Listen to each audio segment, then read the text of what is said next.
دعوة للموت. تخيل صاحبك يعزمك على فرحه وتروح تعزم كل اصحابك وتقول لهم احنا لازم نروح، دي هتبقى فرحة ضرب نار، وتروحوا تلاقوها ضرب نار فعلا.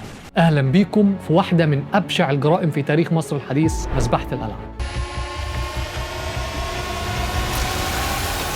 محمد علي كان عنده مشكلة كبيرة مش مريحاه في السيطرة على الحكم، وهم المماليك، ودول ناس ليهم نفوذ يمتد لحد 570 سنة، ومحمد علي كان شايف ان المماليك رادعين خيانة، فقرر انه يتغدى بيهم قبل ما يتعشوا بيه. يستغل محمد علي خروج ابنه طوسم باشا قائد للجيش اللي رايح يحارب الحركة الوهابية في الحجاز، ويدعي المماليك لحفلة في قلعة صلاح الدين. ابني كبر وبقى قائد، تعالوا احتفلوا معايا. ووصل القلعة حوالي 470 مملوك، وكله جاي في غاية الأناقة وظابط الاوتفيت بتاعه، وسلموا على محمد علي وقعدوا يهزروا معاه وشربوا معاه القهوه كمان، بس ما كانوش يعرفوا ان دي قهوه عزاهم فعلا. ويبدا يخرج طوسن من باب العزب ووراه الجنود ورجال الدوله، وفي الاخر خالص المماليك. واول ما يخرج طوسن والجنود ورجال الدوله باب العزب يتقفل، ويزنق محمد علي المماليك في ممر ضيق، ويبدا ضرب النار من كل حته. والخطة دي كانت في منتهى السرية، لدرجة إن بعض الروايات بتقول إن طوسم باشا ذات نفسه ما كانش يعرف بالخطة دي، وافتكر إن أبوه هو اللي بيتضرب جوه.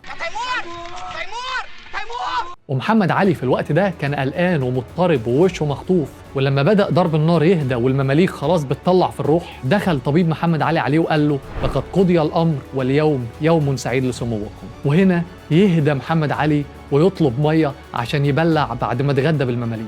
وفي الوقت ده بتحكي بعض الروايات إن أمينة هانم مرات محمد علي حرمت نفسها عليه ومنعت نفسها عنه وخصمته لمدة 13 سنة لحد ما ماتت بسبب المذبحة اللي عملها. ومن اليوم ده نفوذ المماليك اتكسر، ومحمد علي بقى أقوى حاكم على أرض مصر. يعني باختصار باب العزب اتقفل على المماليك وباب الحكم المطلق اتفتح لمحمد علي. أنا أحمد عجيزة، وده كان فيديو من جوه الأوضة. ما تنساش تعمل فولو عشان تشوف الحلقات الجاية.